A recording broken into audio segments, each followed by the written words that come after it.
Millions of despairing men, women, and little children, victims of a system that makes men torture and imprison innocent people. You cannot shake hands with a clenched fist. Produced by a nuclear exchange would be carried by wind and water and soil and seed to the far corners of the kingdom of God, the kingdom of heaven. It's one small step for man, one giant leap for mankind.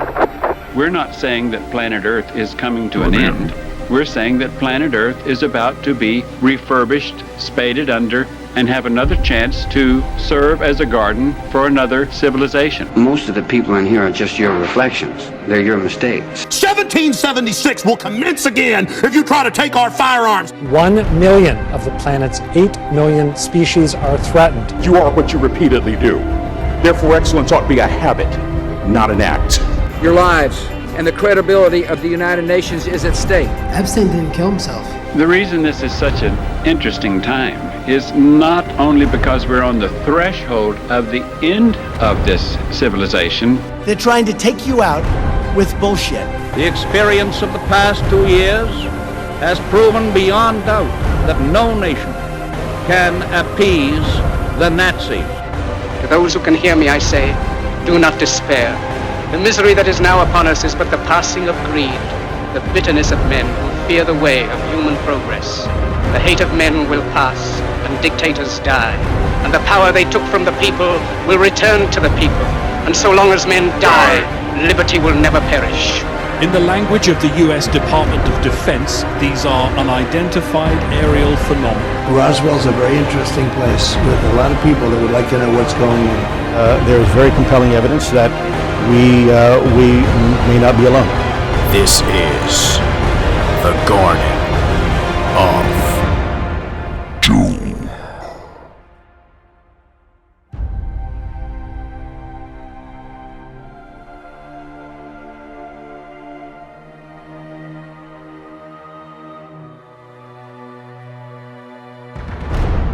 Welcome everyone to a bonus episode of Garden of Doom. This is episode 42, and I'm calling it a bonus because it was unexpected.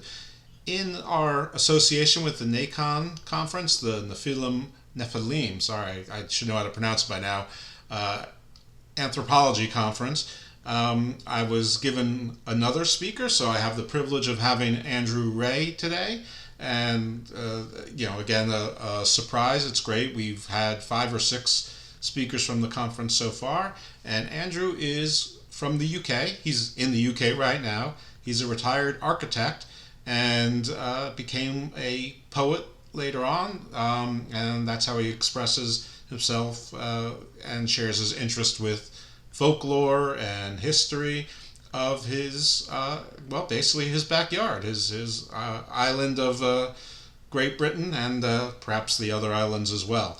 So we're going to talk about all sorts of fun stuff. Obviously, poetry will come up, but we're going to talk about things like the giants, clearly, because that ties into the Nephilim conference, but also elves, English folklore, Anglo Saxon, not limited to that, but specters, goblins, pagan altars, sacred groves. What else do you need? Just tune in and enjoy. And Andrew, thank you so much for being on the show, and welcome to Garden of Doom, and how are you today? Well, thank you, Jeff. It's an honour to be here. I'm doing well, and so let's just start with a brief introduction. So my working career was in architecture, which I think gave me a very logical background.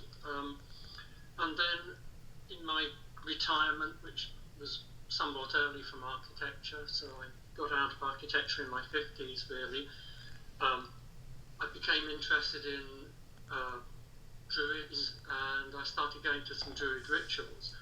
And the great thing about a Druid ritual is in the middle of the ritual, everyone stops the ritual and people do artistic performances. So some people will play guitars, others will sing songs, and all I could do was bang a drum, and I felt sort of artistically underrepresenting myself. So I thought, wouldn't it be nice if I could do a little poem or something about the Druid ritual I was attending? Now there's 8 Druid Sabbats in the year, So I had this idea, if I go away and I research the next Sabbath, then I can write a little poem, just maybe an 8-liner or something, about the Sabbath, and then that would be my little party piece. And if I kept this up for a year, and I had my 8 party pieces, and I have to say I didn't actually enjoy the process particularly. I found it a little bit stressful. I was worried that what I was doing wasn't very good. And so at the end of the year, I thought, well, I've got my 8 party pieces now. I'm made for life. If I go to more Druid rituals, I can dig out my party piece for that particular Sabbath, and everyone will be happy. So I can stop writing. And the moment I told myself I could stop writing, I then realised I was just starting to enjoy the process. So I then started looking at English folklore generally, and in particular our folk festivals, which we're very good at banning and destroying. We're marvellous at doing. I mean, Halloween we've had to re-import mostly from the United States. I mean, we invented Halloween, and then during my childhood it hardly existed, and then as I grew up it sort of got re-imported mostly. And so there's many festivals which are little known of, even in England, which are completely English. And I started looking at some of these festivals. So one of them, for example, is the 7th week of Easter, which was called Hocktide. And so there's lots of interesting things which go along with that. And of course, you talk to people now. I could talk to 100 people on the street, and not one of them would know what Hocktide was, because we banned it about 400 or so years ago, and there's only one town, I think, in the whole of England.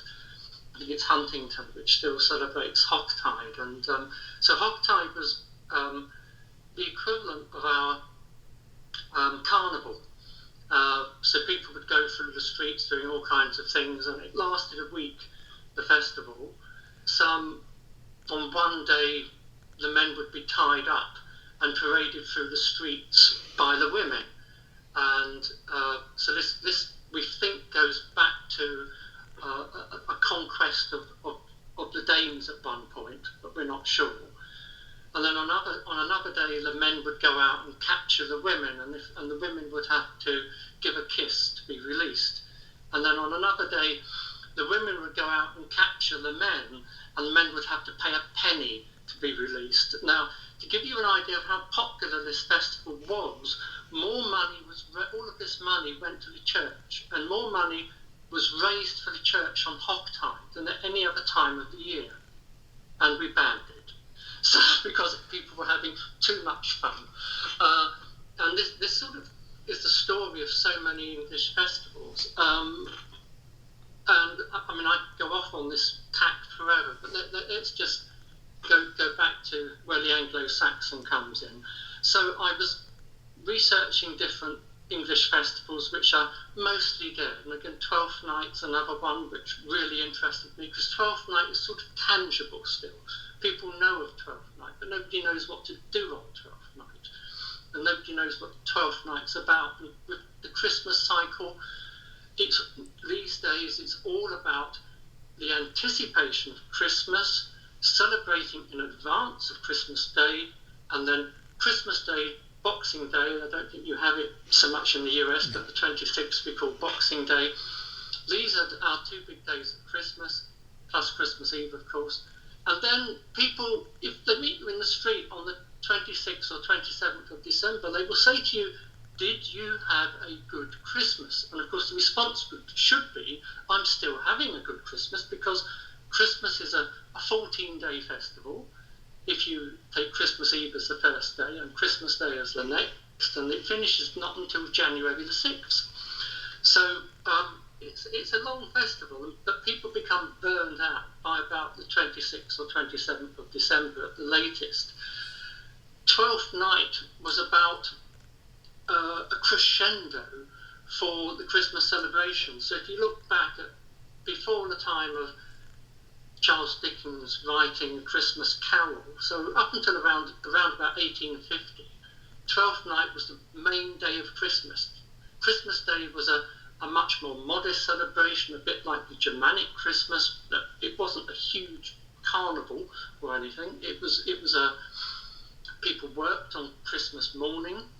So, you know, when Dickens wrote about Ebenezer Scrooge and what's his name going into work on Christmas morning, that was normal. That wasn't being mean. That wasn't the employer being mean. That was normal at the time.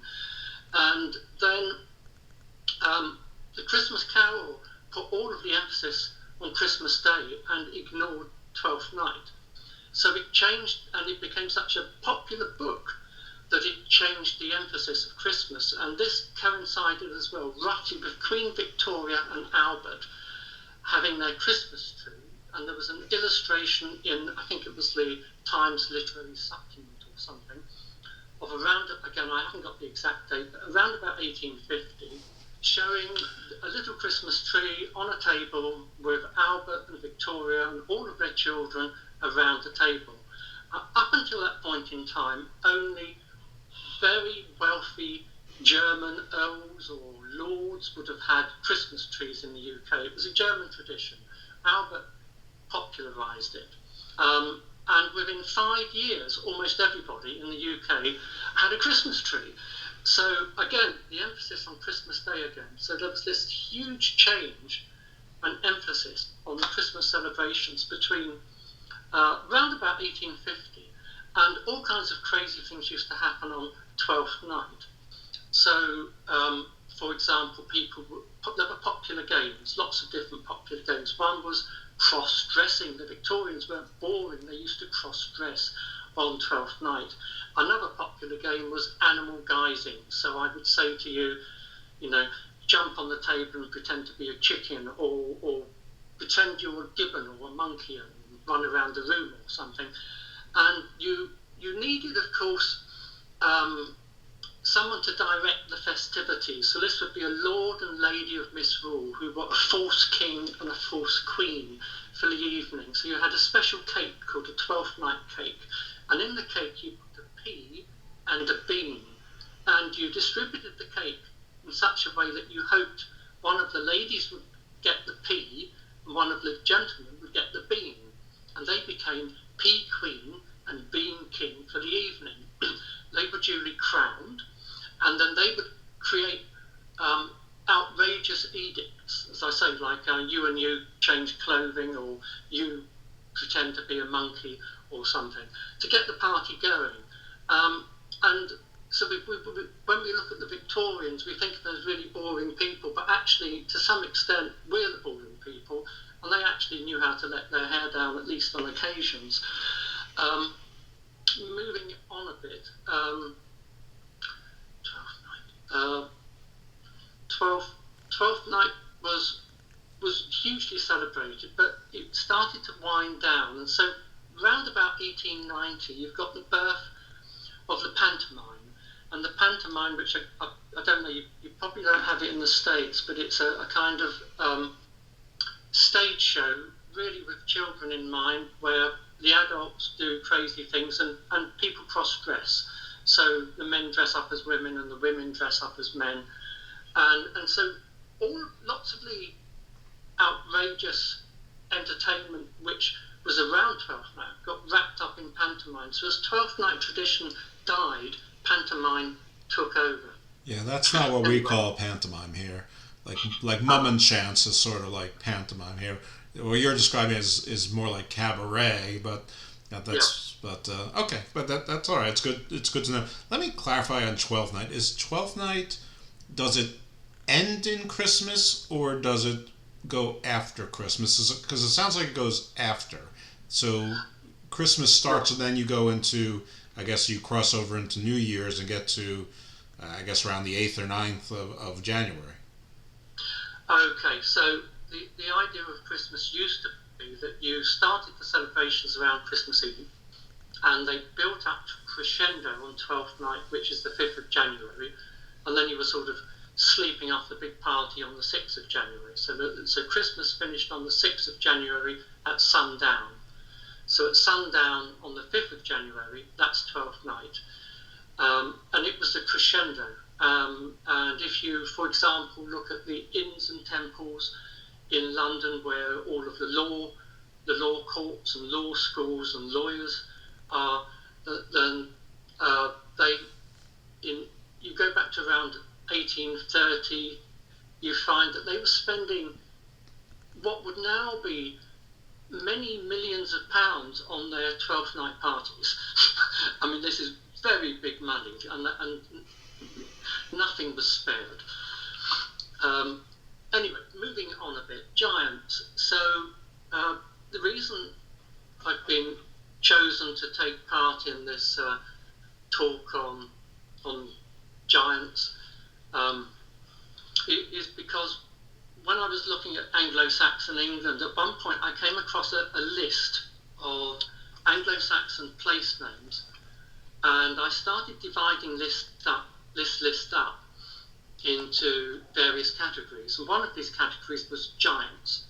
There were many other categories. In the end, I ended up with, I think, about 13, 14 categories. So, for example, witches, wizards, goblins, elves, dwarves. Dwarves actually fell out in the end, but dwarves, ghosts, altars, and other things.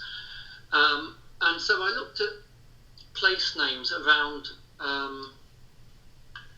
giants, and turns out there was quite a few. I came up with probably in the region of 30 place names, and I don't take, because of my background, I don't take things for granted just because they give them to me and fed to me on a plate. I challenge everything, and I do my own investigation. So I got hold of a couple of online copies of the Doomsday Book and checked each name in turn in the Doomsday Book to see if I could find it. If I couldn't, I threw it away.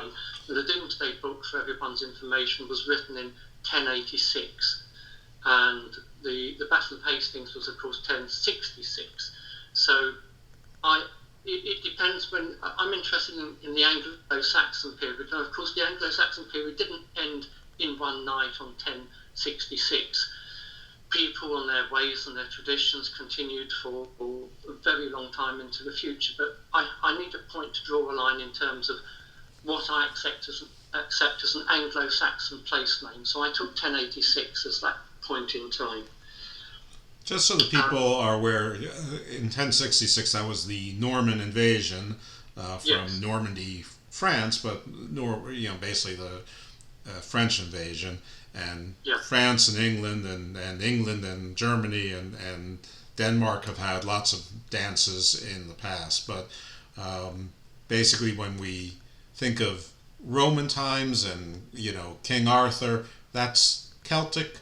And as the legend goes, if you believe the Arthurian legends, the enemy that Arthur and his knights were fighting against were the Saxons, and the Angles and the Saxons are both Germanic tribes. Of course, the Celts came from somewhere else first, also, but just to give some reference. But if you could touch on, we can't have something called the Doomsday Book and not talk about what is the Doomsday Book.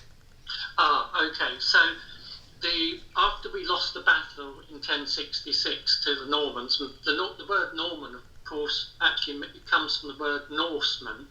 So the Normans themselves were, in effect, the Norse, which had conquered France previously, but had been there so long they'd adopted French ways and French language. So then they came and conquered us. And when they conquered us, they supplanted the gentry. So all of the lords had to give up their lands to the invaders, and so the Saxons, who were the people who were left over, the Saxons became the serfs to the Normans, and so the Saxons continued speaking their language, which was a mishmash of Anglo-Saxon, Jute, and Danish. All mashed together. And for those who don't know, Jutland was a name for Denmark way back when. Yeah. And if you're thinking about when the Anglo-Saxon Norman conflict, probably the most popular story of that is Robin Hood. So that was right around that point, you know, and yes. right around the I guess it was the first or second Crusades, but so Robin Hood was basically a conflict between Normans and former Saxon nobility. Yes.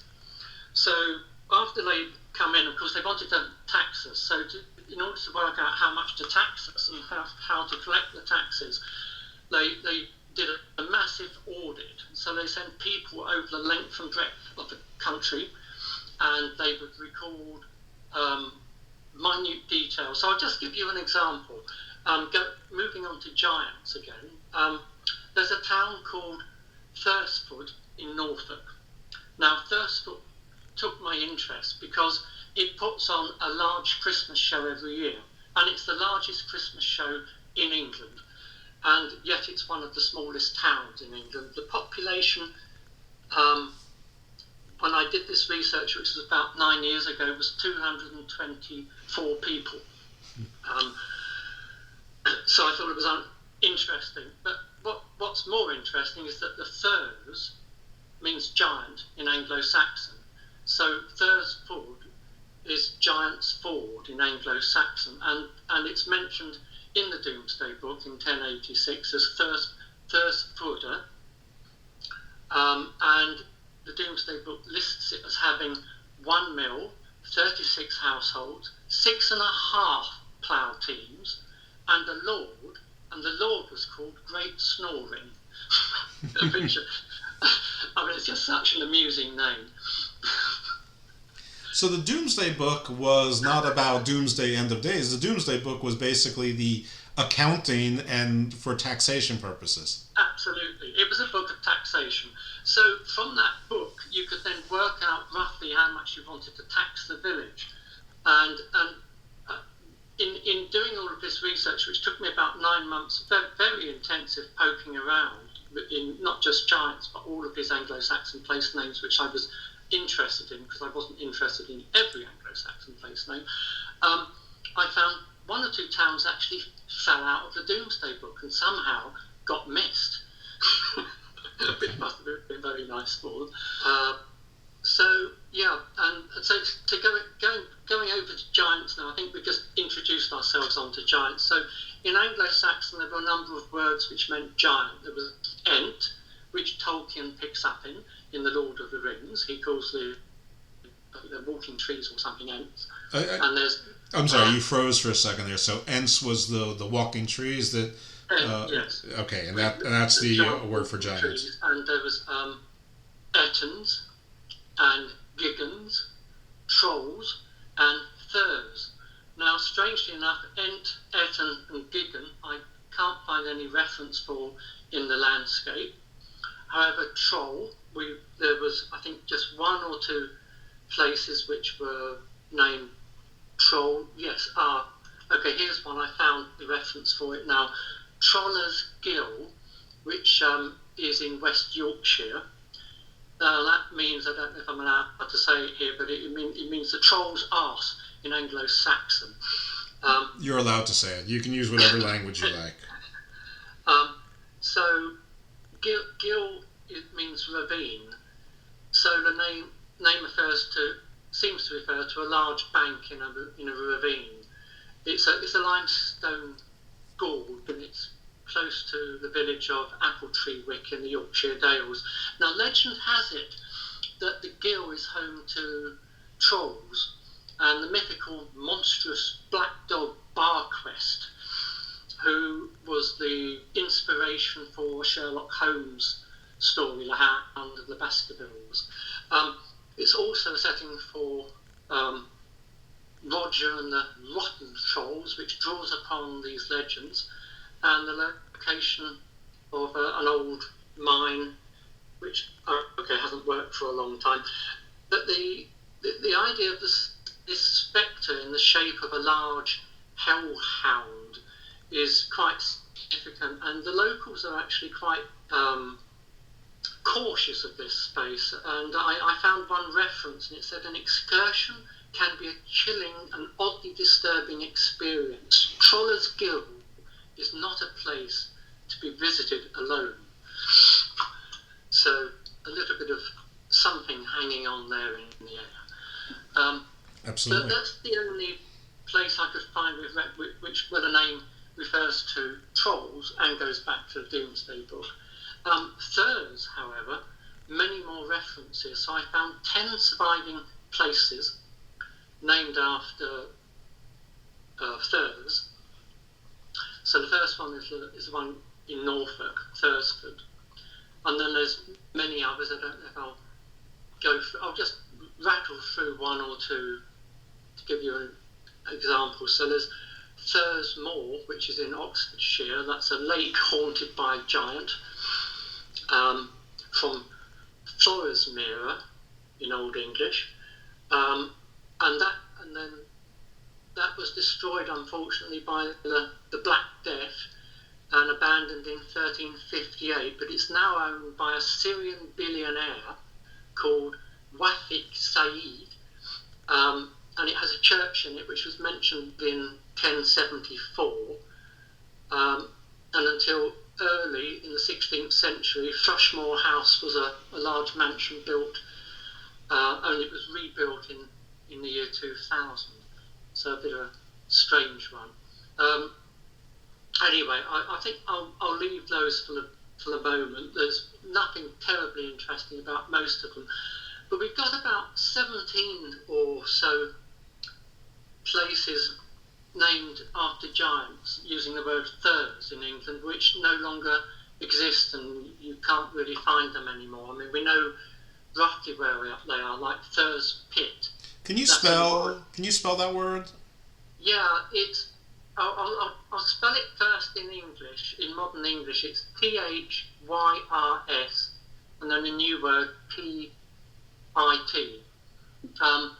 But in Anglo Saxon, it's a thorn, which is a single letter which represents a TH, and then a YRS, and then the word pit is PYT, and that's in Warwickshire. So that means giant's pit, and you've got a number of them. So they're mostly around pits and holes and marshes and ravines.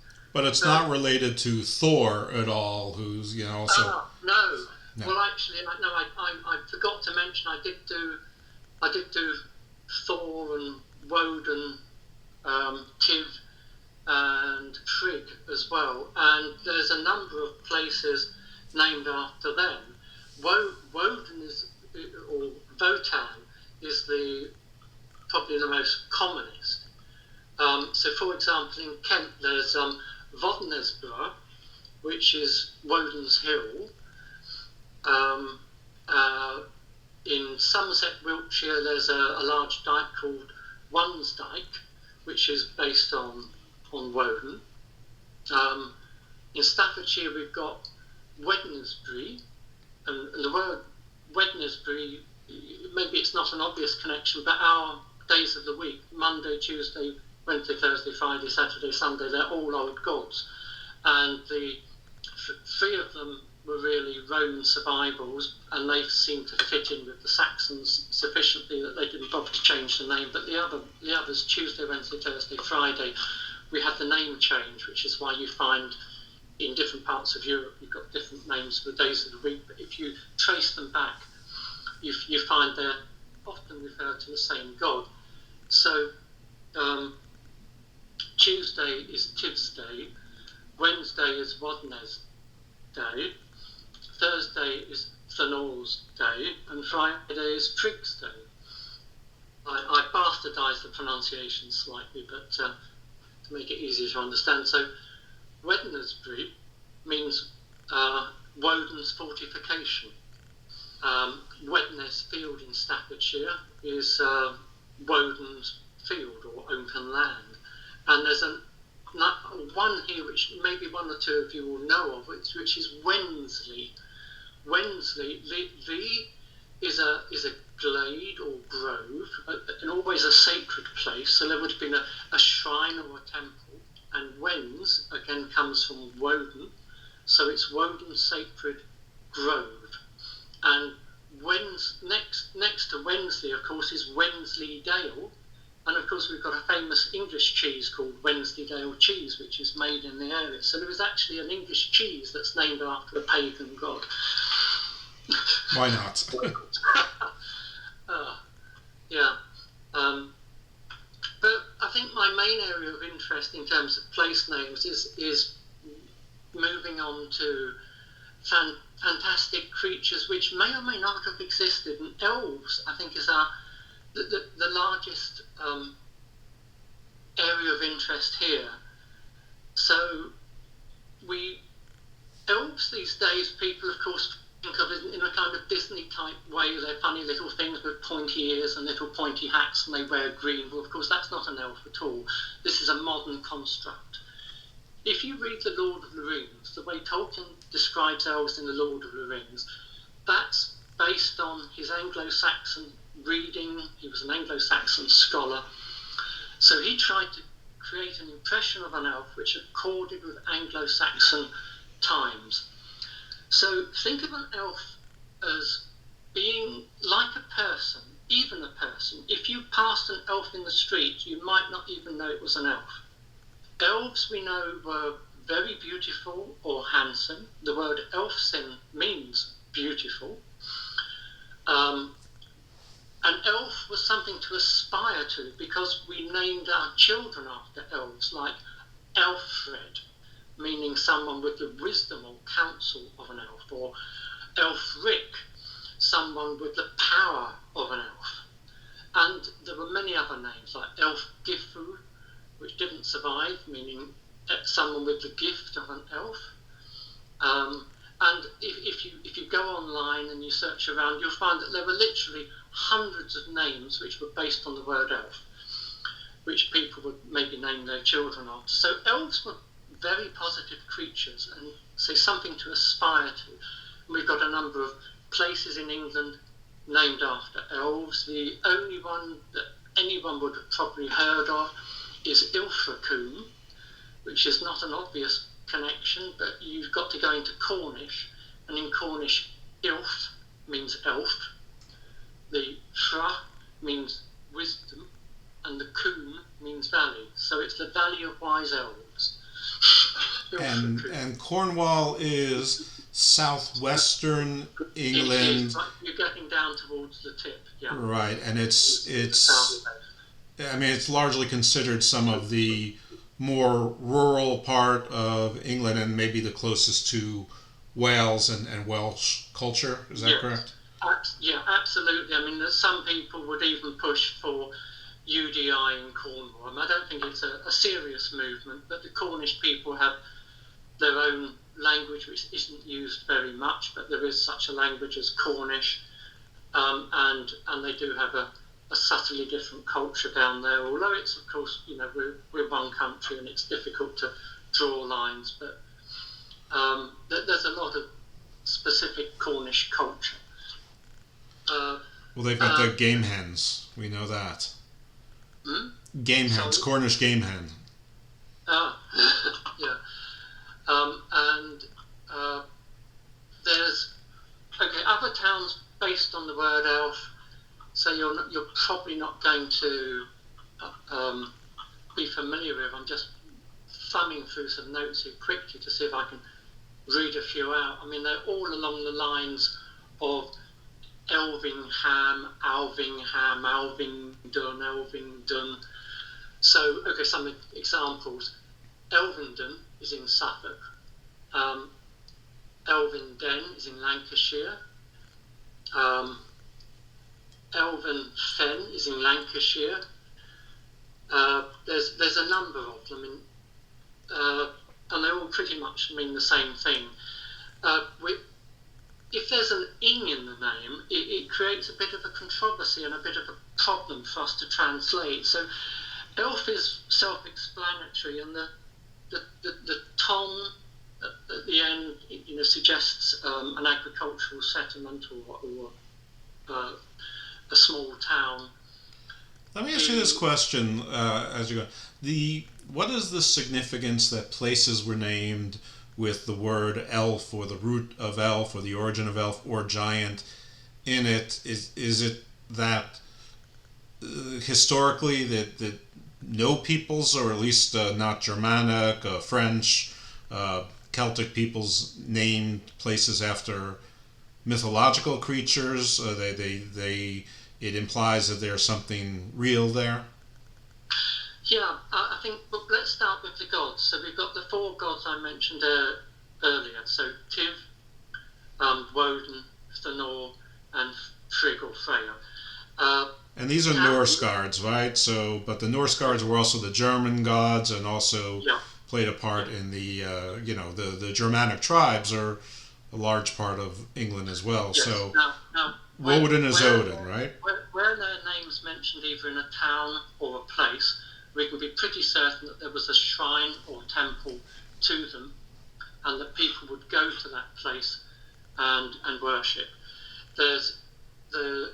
So that's easy to explain, and we tend to have churches now built in those places because the Christians, of course, had to convert people, so they started with Christianity in the UK, in England. It started first with the landing of St. Augustus in 497.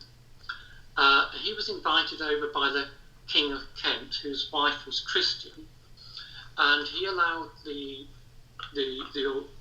Christians to refurbish a church which had gone into ruin, and then he became Christian. And once he'd become Christian, then the missionaries were sent out to other parts of England, and they would go principally to the kings, because at that point in time there were a series of kingdoms, and they would attempt to convert the kings, and they were fairly successful in doing that. And as the kings converted to Christianity, so did then the earls and then the lords. It came down the line. And eventually the towns were converted and the people in the towns were Christian. But of course, the last people to be converted were the people out in the villages who were living on the heathland. And so they were called heathens because they were still following the old religion and they lived on the heath. Oh, so that's where that word comes from. That's where the word heathen comes from. So the heathen was simply someone which lived in the countryside who hadn't yet become Christian. And some people backed the horse both ways. So in East Anglia, we had a king who, you may not have heard of him perhaps, Radwald. He was a leader of a tribe called the Woofing, and you may have heard of the Sutton Hoo burial and the Sutton Hoo hoard and all of the wonderful artifacts which were dug up there in about, I think it was around 1939, and they're in the British Museum. Now, we're pretty certain that it's Radwald who was buried there. We're not 100% certain, but we're 99% certain. Now, Radwald, we know from writings of the time, had two altars. He had a Christian altar and a pagan altar.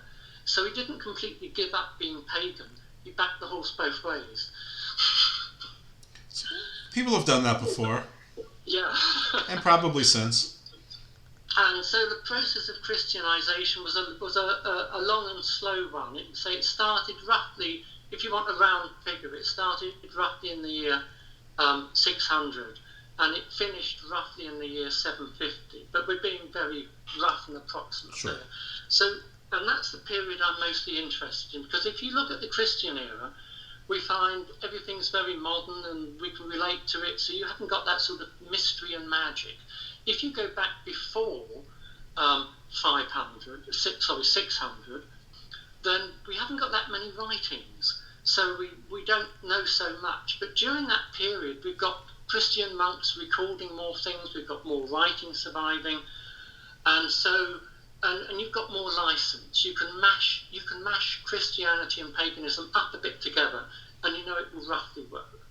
Because if I really wanted to be a true scholar and 100% accurate with my poetry, then I would have to divide England up into time periods and into regions, because it's not the same in Northumbria as it is down in Kent in the same year. You've got different cultures. So I have to, unfortunately, mash things up a bit. And so I'm not a scholar as such in that respect. I approximate. And when I approximate, I tend to be vague. So when I'm writing poetry, I do the research as best as I can. I then create an image, and this will be a visual image in my mind, and then I will have this image, which may or may not be particularly accurate, and then I will paint my poem on the basis of that image, but without being too specific about the detail, unless I have the detail in a document. So I never wish to misinform people with my poetry. I wish to educate people, but mostly I want to entertain people, so it's for fun. Can I ask you a question about, you said you had the 14 different categories, you named elves and goblins and giants. If you don't mind, can you go over, you don't have to go over all 14, but maybe the top half dozen or so, and sort of give us the properties is the word that I'm coming up with. So okay, I'll scoot down the list as quickly as I can, and we won't try not to dwell too long on each. Okay, so the word glade in a wood, so a clearing where you have a shrine or people gather for worship. This was called, if it was well, let's think of the word grove. I think grove we can relate to. And grove in Anglo Saxon was lundr, so it's Lundr, and that's from the Old Norse. And so this tends to become corrupted over time. So, for example, in Nottinghamshire, there's a place called Berklands. But if you trace it back to the Domesday Book, you find that it was actually called Berkelunda, and so it's actually based on the word Lundra, but over time that's become distorted into the word land. So it's this derivation of place names. You have to be very careful, because you see a place name in modern English, you can't assume it means what it appears to mean. You have to trace it back to its origins. It may have changed a bit. I meant more about the life forms, like what's the properties of a giant versus an elf versus a goblin.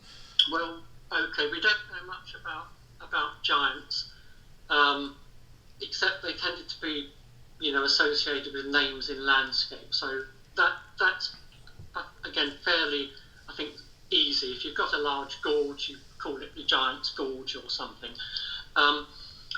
Elves are my real area of interest. So we know people named their children after elves, themselves after elves, and towns sometimes after elves. There were many words based on elves. As we Christianise, the elves, though, along with all of these other entities, became the bad guys, because they were demons then. So elves became demonised. Now, there were light elves and dark elves in early Saxon times, but mostly we're focused on the light elves. Once we Christianise, all the elves are dark elves. And so then you start looking at Old English medical texts, and we have a large corpus of these surviving, and there's a university in Canada which was kind enough to scan in 1,400 pages of these documents and make them freely available online. Now, they're scanned documents, so they're very large files, and I tried to do it on my iPad and it crashed my iPad, but you can do it on a proper computer. So all of this material is freely available, and you find that there are many, many references in remedies to elves. So, for example, water elf addle being a word that survives into modern English but not used a lot. It's a very sort of countrified word meaning illness or not feeling very well. If you're feeling a bit addled, you're not in such a brilliant mood, maybe a bit tired, feeling addled, stressed. But the word addled, so water elf addle was a water elf illness, and there were different kinds of elves. So the water elves, it would appear from these texts, were responsible for skin diseases. And then there was Elfsagotha, which is really a pain in the heart. Elf shot, which is like a stitch. So if you had a sudden sharp pain, and it could be anywhere, we don't have specific references in these old medical texts, but any sudden sharp pain was caused by elf shot. And so the elf shot was like an arrow that was fired at you by an elf, and the shot was manufactured by a special kind of supernatural smith called a smither.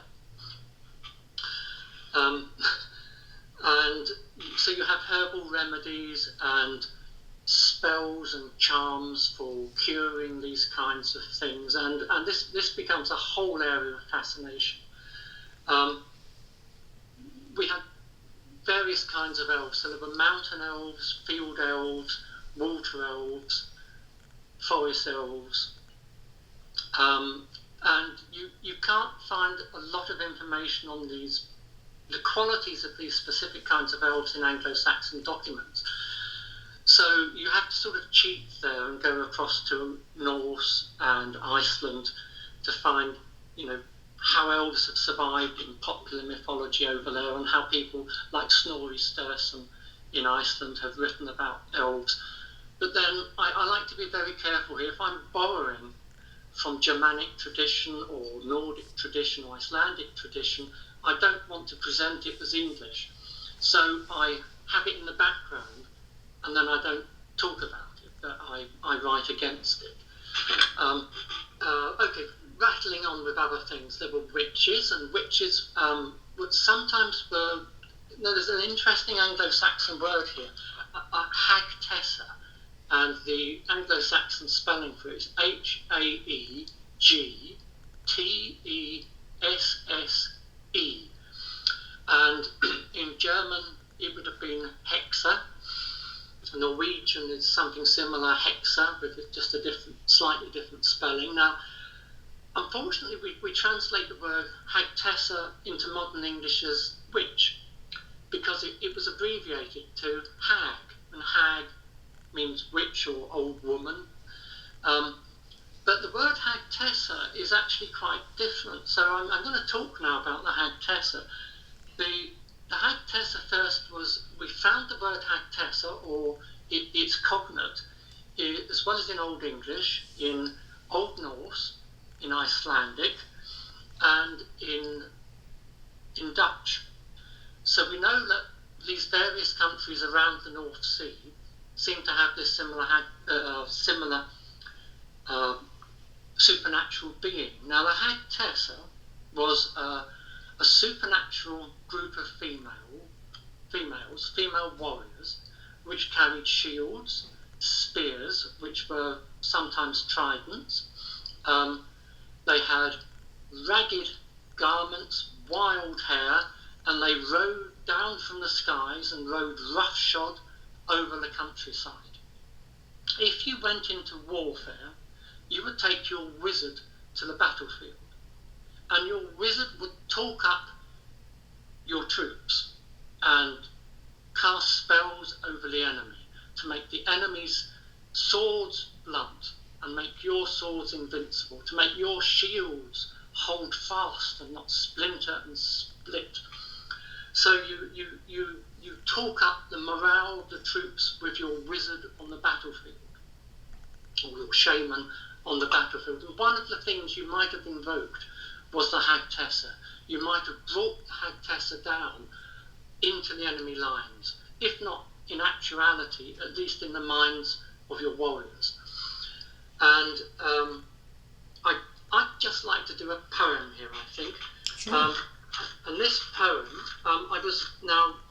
just to say a little bit about myself, I'm really a pacifist, and I absolutely loathe the idea of warfare. So I've never written any poems about heraldry or warfare or anything like this.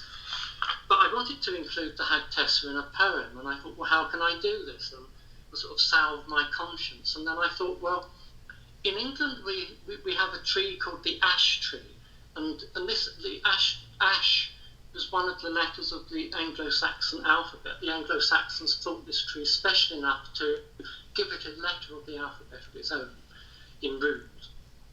And the ash tree, if you coppice it, you get lots of very straight branches coming up from the ground. If you cut them when they're small, you have an arrow shaft.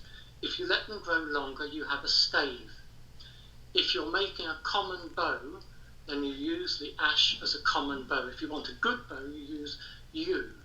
But yew is more difficult to find, and actually we ran out of yew, and in the time of Henry VIII, we put a tax on ships coming into England, and they had to give you yew wood from the continent, sufficient to make 20 bows before they could land their goods, because we cut all the yew trees down, making our superior bows. Hence we could, outfire the French at Agincourt and so forth. Our bowmen were the best in the world at that time. Now the ash tree as well, if you burn the wood, it burns true. It doesn't spark or start jumping out of the hearth at you. It burns slow and true. So one of the favoured woods for the Yule log at Christmas was an ash log. So the ash was also a very sacred tree. Some people would say it was the world tree, the tree of Yggdrasil. And so we've got this ash tree which is very sacred now, and it was sacred to the god Woden. The ash trees sadly are suffering from a fungus which has come over from the continent, and if we're not very lucky, we're going to lose most of our ash trees. They're going to be killed one after another by this fungus, and the fungus called Cholera dieback. So I thought I'll write this ridiculous poem where I shall invoke the Hag Tessa to battle the fungus. Fair enough. So very unusual construct. So here goes. The poem is called Return Ye Hag Tessa, ye powerful hags of the Saxon hills, rid our forests of their terrible ills. I doth here invoke and call upon thee, ye hags rough ride out, return and help me. O thou cavalcade of women riding, dreadful shield maidens the battle deciding, defend our ashes from fungal attack, help us overthrow Cholera dieback. The Mitigan whiff return to us now, dreadful Valkyrie protect sacred bough, with ragged garments and line linden shield, like devils ride out on tree battlefield. O ye Hag Tessa with helmets on head, till our enemies' weird line battle dread. Ride ye loudly through fair forests again, through heathen sky come, cast out the profane. Make din of line spears, force fungus to flee, the Norse magic spear from ash, the world tree. Females from beyond return and help me, may all sacred ashes be fungal free. Well, there you go. Thank you for that. Right, and I don't know if I should stop at that point on the Hag Tessa, but I'm going to follow it up, I'm going to follow this up. I just want to find this other one because I'd hate to make a complete mishmash of it. Well, while you're looking for that, I mean, I remember back to when you were talking about the Hag Tessa. For a while, it sounded like it was Hex Tessa. Is that where the word hex comes from? Yeah. Well, hex comes from the word hexen, which is Germanic, which means witch. Gotcha. Okay. So a hexer would put a hex on you. In English, the word for spell or charm in Old English was galdal or galdra, and that galdra would be the person which does it, so that would be the wizard, and Galdor is the spell, and a Galdor is often mentioned in Anglo-Saxon texts, and it's something which is always sung or chanted. You would never speak a Galdor, and in modern English we have the word Gael, and Gael comes from the Old English Galen, I think you'll find, and Galen means to sing. And we also have, of course, the nightingale, a bird which sings at night. What's the difference between a druid and a wizard? Well, a druid was the priest class of the old Celts before the Romans arrived, and they contained the knowledge of the culture. And in Druidry, you weren't allowed to write anything down. It was believed that the knowledge was only valuable if you contained it in your head. So it took 21 years to train to be a Druid. It's noted by some of the ancient, I think, Greek or Roman scholars that we had a large university system in Britain before the Romans arrived, with something like 20,000 students learning all of these different sciences of the time. Now, when the Romans arrived, of course, what any invading country wants to do, culture wants to do when they invade another country in order to rule, is decapitate the enemy. So, for example, when the Russians invaded Poland during the Second World War, because of course they and the Germans split Poland in half, the Russians helped the Germans invade. The Polish,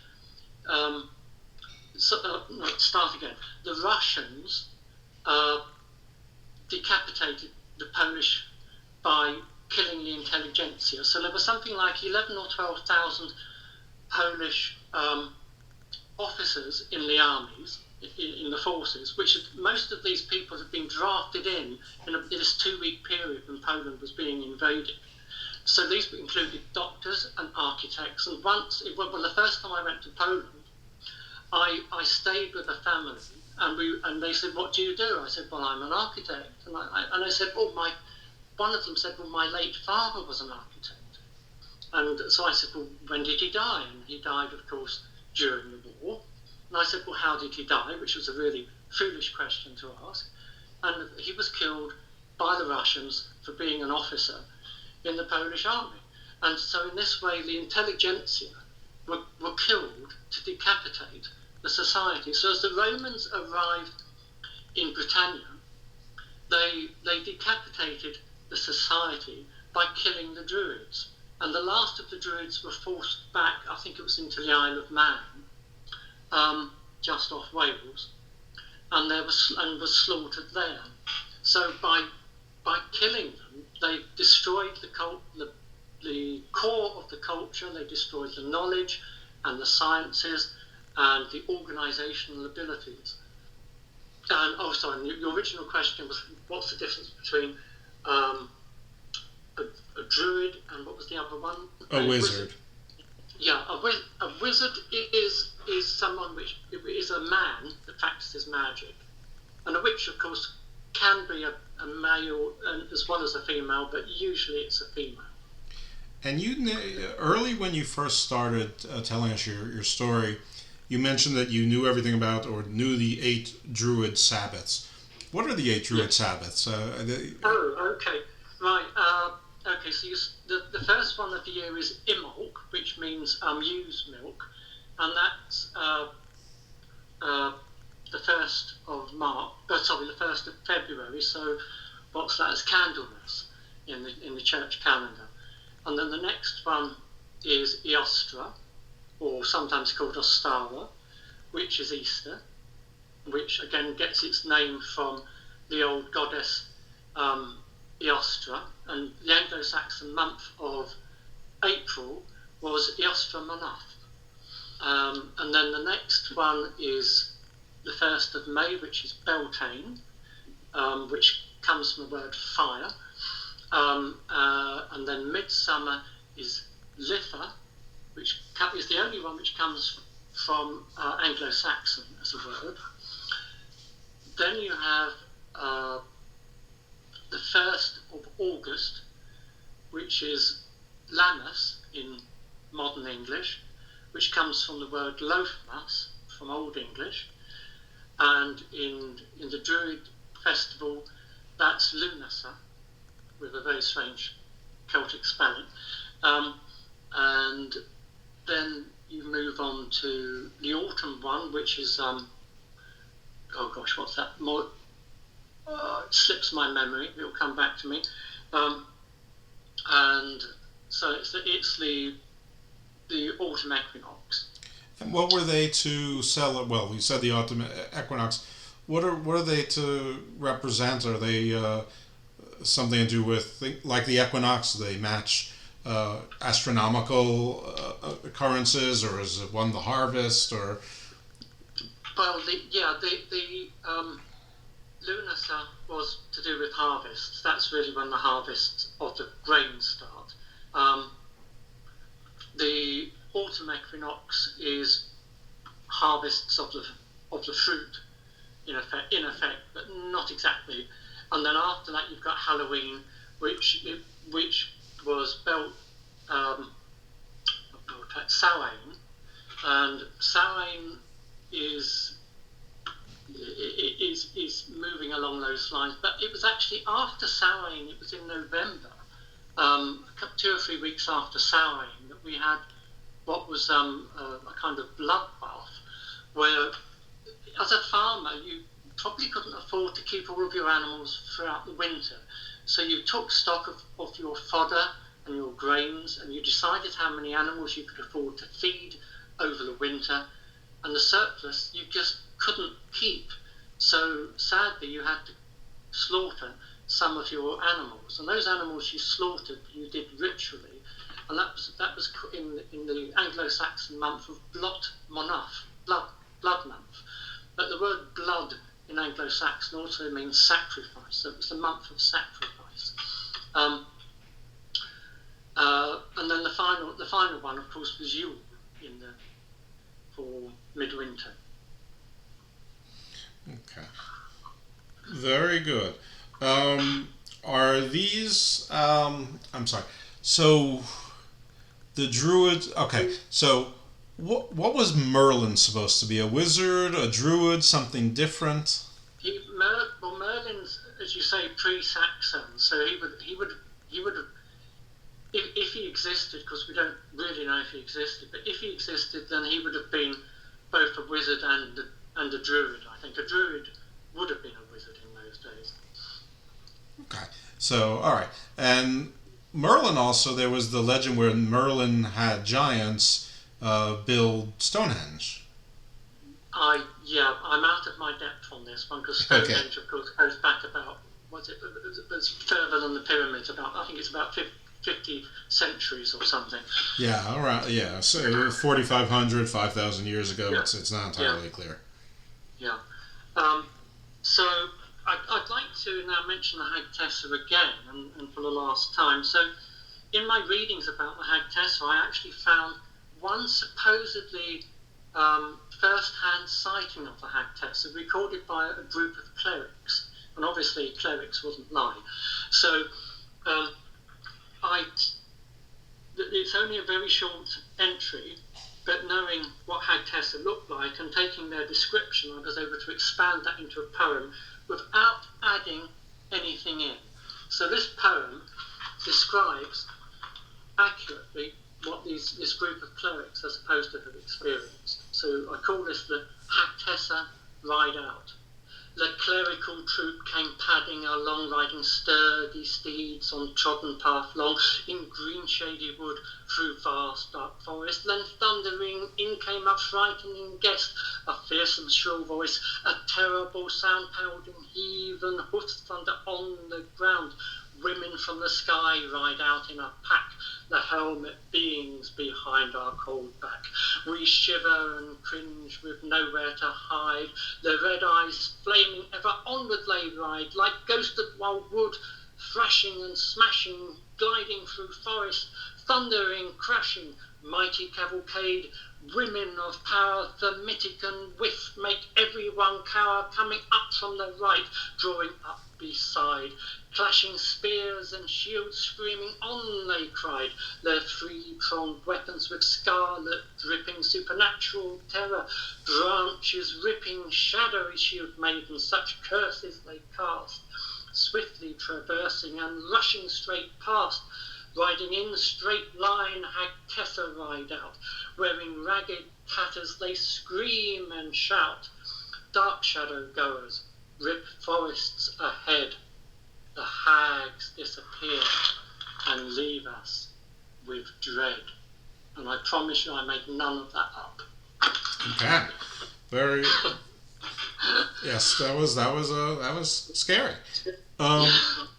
I have to ask you, on a scary note, you had indicated to me in our brief exchanges that there was something to do with elves related to end of days. So we can't be on Garden of Doom and not talk about that. Oh, hang on. I think we've something's gone wrong here.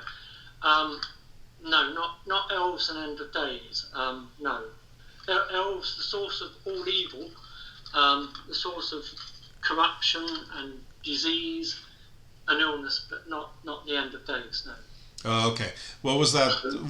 What did I get mixed up there? I thought I saw the term end of days in your description.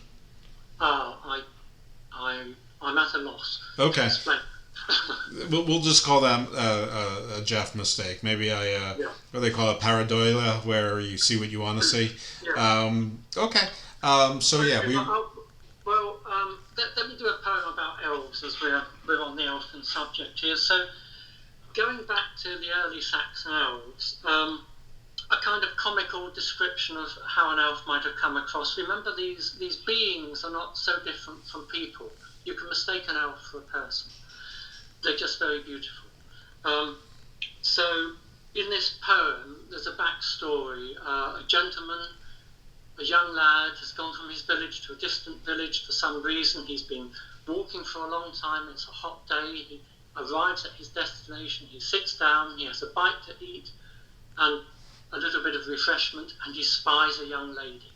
So the poem is called Thou art Elfsin, you are beautiful. Mm-hmm. The youthful wife man, oh fled be her name, as if out of bright Elfheim she doth came, long flowing blonde hair of the worm-bed corn, into Midgard human realm was born, tall and slender as a willow she be, brilliant sunny sapphire eyes to see, wearing her long flowing gossamer dress, with elfin enchantment will she impress. Immaculate skin and of perfect health, she hath elfin beauty, as a wood elf, the way of Weird has made her. Fair of face, is she Elfsino, of the elfin race. Elvingham weaponman they doth admire, her fair dainty face, the best in the shire. Forged with Elfsidden, the magic of elves, I think they want to keep her for themselves. If thou were shotten by her splendour, then thee be elf adult for evermore, an Elfsino, or an illusion be, or hast Elfsidden put a hex on me, with Elfsidden magic of elves to forge, did the smithers spin this pie to gorge. Elf fled fast of fairfoot and long in gait, how I was like to have thee for my mate. A Galdor has been spun, with me as bait, to be elf adult, surely is my fate. Did the greybeard with Galdor craft create, or was it Elfthorn in the pilot I ate? I should have mentioned that Elfthorn is a mind-altering herb. We think it was woody nightshade, but we're not 100% certain for translation. Oh, I thought I thought the elves were meeting the giants, because I remember you told me thorn is a derivation of a giant, but all right, I can't get everything I want there. So we have elves, we had witches, we had giants, and so what's your presentation going to center on at the upcoming conference? Did you ever give any thought to the Nephilim before? Do you think the giants might be related to this concept, or maybe even the elves? The elves sort of fit the description. If they've over time have become more human-sized. Well, this is interesting. I have to say, before I was invited to take part in the conference, I hadn't actually heard of Nephilim, and so it's interesting to see that we've got this biblical reference to giants, and then of course we've got many old cultures, ancient cultures, which have reference to giants. So giants are something which are very much strongly embedded in our psyche, and perhaps a kind of Jungian archetype in there. That's interesting, and one wonders how far back it goes, and I suppose it's possible. This could be so archetypal, it goes all the way back to as long as we've been able to record anything in history or tell stories. Let's tell stories about giants. And of course, occasionally you do find a person who's particularly tall and could be described accurately as a giant. So we can see how giants could be connected with actual people in history on occasions. And what's the difference between a light elf and a dark elf? Okay, so the light elves were, as I've described in that poem, that was a light elf. Somebody that's beautiful, probably has supernatural powers, is very fair of face, is probably tall, probably a good walker. A dark elf is an altogether different kind of thing. A dark elf perhaps wouldn't be seen, they would be unseen, they'd be like an evil spirit which you might encounter in the woods or in the landscape. So you go gathering mushrooms, for example, in the woods by yourself, and then suddenly you have a pain in the side. Why have I got a pain in the side? It's because of elf shot. I've been struck by an elf. Or maybe you go to sleep, and as a young man you might have a wet dream, or a young woman a wet dream, and that would mean you've been visited by an incubus or succubus. Well, before we had the words incubus and succubus, we had elf-mera and elf-mera. I'm not even sure of the pronunciations. They're very similar. But we had elves which were cognates of incubus, succubus. So elves could visit you in the night and penetrate you, perhaps, or do bad things to you. Diseases, mysterious diseases, could be put down to elves. They became bad people. Not people, bad spirits. Do you see any connection between the dark elves and the incubus and the succubus, and sort of more modern stories about alien abductions? Yes. So let me introduce this.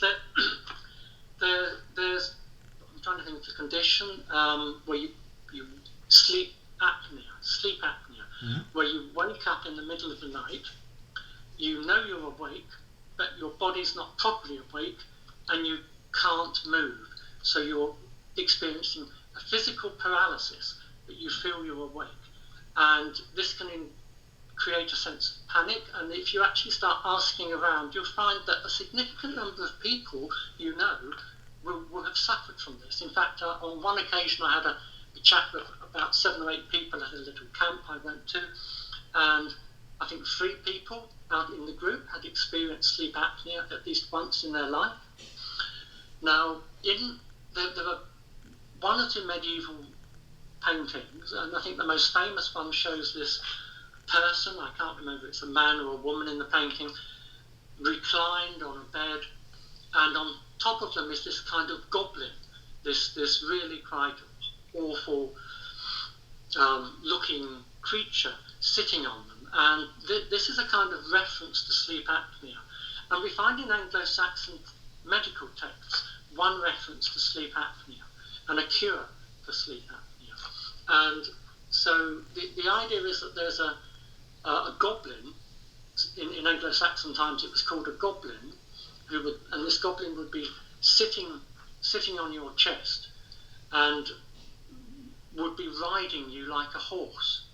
And so there was a charm, and the charm compares the goblin to a rider and compares you to the horse, and so that the goblin is making you its horse. And this again relates to the expression nightmare, mare from mera, meaning an elf that visits you in the night, a nightmare, and also the reference to horse. And I'm not sure how the word horse, because of course we've got the word mare connected with horse, and I'm not sure how the word for elf and horse both share the same word, mare, in this respect. And then the cure involves invoking a spider called a spider white. The word white in Anglo Saxon means any kind of supernatural creature, not as high as a god, but something like an elf, or a magical, in this case, a kind of magical spider. So spiders were good. So you invoked a spider white in this charm, and then the whole of the cure involved taking 7 sacred wafers from a church which had been blessed, writing the name of one of the sleepers of Ephesus, so this is from a Christian myth, on each of the wafers, tying these into a string like a necklace, and then a young maid would bring this necklace to the person that's suffering from sleep apnea and place it around their neck each morning of 3 days. And at some point as well, the incantation would be recited as well, and this was supposed to cure sleep apnea. And who knows, it may have done, because sleep apnea is largely psychological rather than physiological, although there can be physiological components to it. Okay. All right. Well, are there any closing myths or stories or folklore that you want to explore here, or do you want to? Yeah, I think the last one is maybe the most obscure of all, which is a word, Skayaduganga. And Skayaduganga, or Skayadugangam, plural, is a word which we only find once in the whole corpus of Anglo-Saxon texts. Now, it means shadow goer, and it occurs in the poem Beowulf. And if you read through Beowulf very carefully, I read through it twice in order to get a feel of this and made notes. So there are various points in the poem, 3 or 4 points where there's clear references to the Skayaduganga, although the word's only used once. And so I turned that into a poem. And the Skayaduganga, by the way, we translate it as shadow goer, but what it really means is a monster. But by the word monster, we mean anything which bears evil malice and is maybe if you met a person in a dark alley with a knife, that would be a Skayaduganga. If it was a saber-toothed tiger, it's a Skayaduganga. It's not confined. So it's not one monster. It's a class of monsters which includes people. So here's the poem. Came shadows through, grey night striding, through the dark wood forest gliding, formless shapes their outline hiding. Silence, Skayaduganga. What manner of beast, alive or dead, lay dwell in forests of dark dread? On brave-shield maidens be they fed, the swift Skayaduganga. On shadow, dark, gloomy, grey nights, without a form, these beastly wights, going about their silent rites, elf or Skayaduganga. But who have seen them in the face, or chasing prey at their fast pace, or in their nests in their full grace, the Skayaduganga. Only brave men with charms showing, on their tunics, pouches sewing, spells and gowdles to their knowing, wrist Skayaduganga. Distant sounds of branches snapping, pitter-patter, stealthily tapping, slowly woodline spirits sapping, go Skayaduganga. who dares to go at dark of moon, with shadows shifting into doom, guarded by that sacred rune, the spell casting Ganga. Swiftly moving, gliding shadows, speeding faster than line arrows, seekingly unguarded hallows. The spell casting Ganga. In shadow spirits come and go, hell's cold dark demons from below, as they do reap, so shall they sow. Come, Skyadu Ganga, at deepest dark of night they meet, shades of black so fast and fleet, beware that thee do not them greet. Hungry, Skyadu Ganga. Very nice. So Okay. a monster, but with a bit of fun to it. And a hungry monster at that. I cannot have an English poet on this show without asking about two things, but I'm just going to say the three words, and you can tell me as little or as much as you like on them. But King Arthur and dragons. Dragons. Yes, actually, I love dragons. King Arthur, I don't know too much about him. Dragons, we didn't touch on places named after dragons. A bit late to start doing it now, but there are many place names in England named after dragons. And if, for example, you bury treasure, then you don't want people to dig it up. Now, you bury treasure, usually with a body as part of a burial ceremony, but not always, in a mound. You form a large mound called a barrow. Now, it's pretty obvious to the whole village and everybody else that the treasure is in this mound because you can see it. So how do you stop people from digging up treasure? You create a myth, and the myth is that a dragon sniffs out the treasure and curls up in the ground, an earth dragon, in the ground, and guards the treasure for an eon. And should you disturb this dragon, it's not just going to eat your head off. It's not just going to eat you or kill you. It's going to come out of the ground. It's going to fly around the landscape. It's going to cause death and destruction to villages and many people. And sadly, perhaps it's no coincidence that when we dug up the Sutton Hoo treasure, that heralded in the start of World War II. Well, that's So there's a thought to leave it. Yeah, that is a thought to leave it for sure. Okay, well, listen. Thank you very much for all of that. It sounds like you've got a lot of material there. I know they're not going to give you an enormous slot of time, but I think they give you some Q&A time. I've got about 15 minutes. Well, good luck with that. But I'll be watching you video wise. So anyway, good luck with the conference. Enjoy it. Where can people find your work? I know that you're on YouTube. It's the easiest way to, well, it's not actually particularly easy. When I've made a blog and I gave it a stupid name. The blog's called Here Be Dragons, and if you Google Here Be Dragons, you'll get at least 2 million hits, I think. So yeah, the traveller beware. The easiest way to find me is my name, Andrew, and then the surname, which is spelled R-E-A, like Ronald Reagan, for example, R-E-A.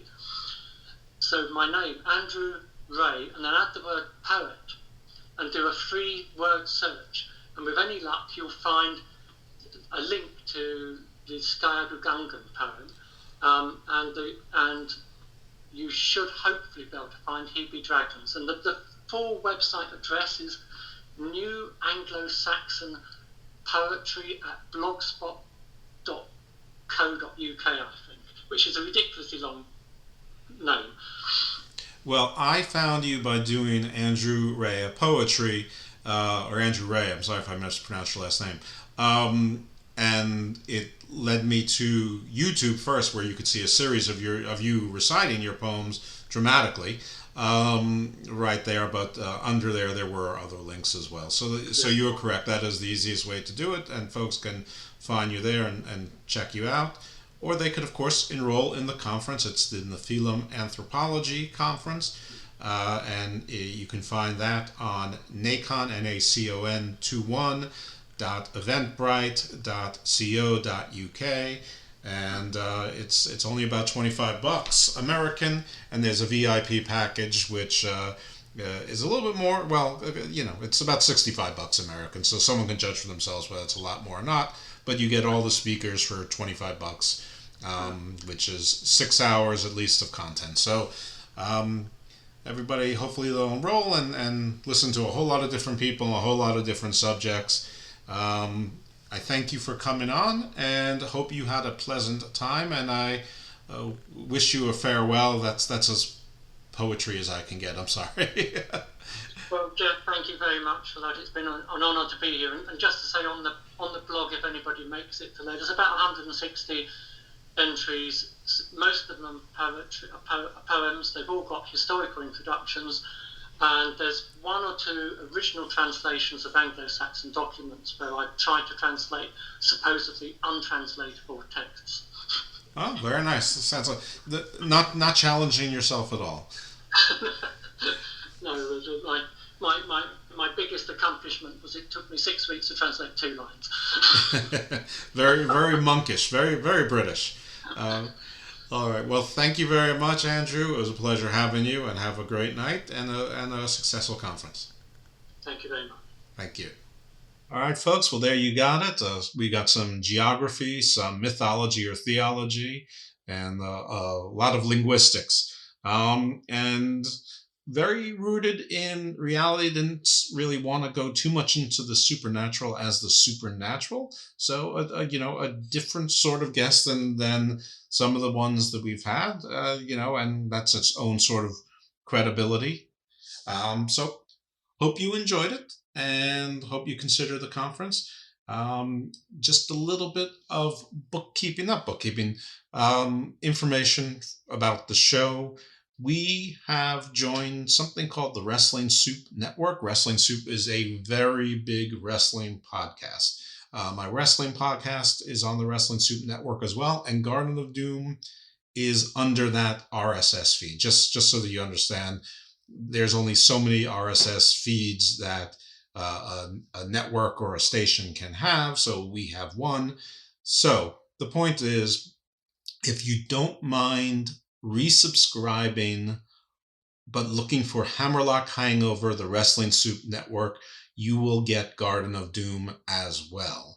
I will continue to load it up on my Spreaker account, which of course is not the original Spreaker account, which was the Breaking the Apocalypse one, which Sean needed to be clear for his ventures. So you'll also get the Hammerlock Hangover podcast. If you like wrestling or you're interested in it, check it out. It's fun. If you just like hearing me and somebody who's probably funnier than me, you can listen to that one. That's with my partner's Big Daddy Cool, Stephen Pena. But you'll also get Garden of Doom there. Why would I want you to be on that feed? Because it helps us with advertising. The more listeners we have and the more listeners in one RSS feed, it increases our monetization opportunities and potential, which is good for us. It's good for the Wrestling Soup Network. It's good for everybody and the other shows on that network as well. So I'd appreciate it if you choose that one. I don't know if I'll ever phase out the other ones. It won't be anytime soon. I'll just upload it twice. Also, this Sunday, we are having another show. Our friend Chris Silence of the Ams is going to come on and give us some information about Christianity. So we're going back into theology and sex. The week after, we have a special guest who is an expert in mysticism and crystals and healing and all sorts of stuff like that. So that'll be a lot of fun. After that, I have made the acquaintance of the host of the History of Africa podcast. So he's agreed to come on, and we're going to talk about some African folklore that he's researching. I definitely commend his podcast to you, the History of Africa. Apparently, it's the only podcast on the History of Africa that exists. It's 2 seasons so far, which is about 22 episodes. They tend to be 17 to 30 minutes, so you can easily catch up, and it's a good show. It's really good. I really loved episode 2. He went over the linguistics of the continent. He also goes over the geography, and like most, he starts with ancient Egypt, and then he went into Ethiopia, which bleeds off a little bit into Saba, which we would call Sheba, or Yemen, Oman, and it's great. So he's going to be on the 16th. We have our permaculture student. She doesn't like to be called an expert, so we're going to talk about permaculture, ecology, conservation, things like that. And that's going to be the 16th. I'm sorry, that's going to be on the 23rd. And I've got people booked into June as well, including our friend Bobby Blades, we are going to do the Luciferian show. And I've got some other surprises and some other pretty big names coming up. So thank you for joining me on this journey, and I hope I was clear enough. Take care, all. You're going to hear from me again on Sunday.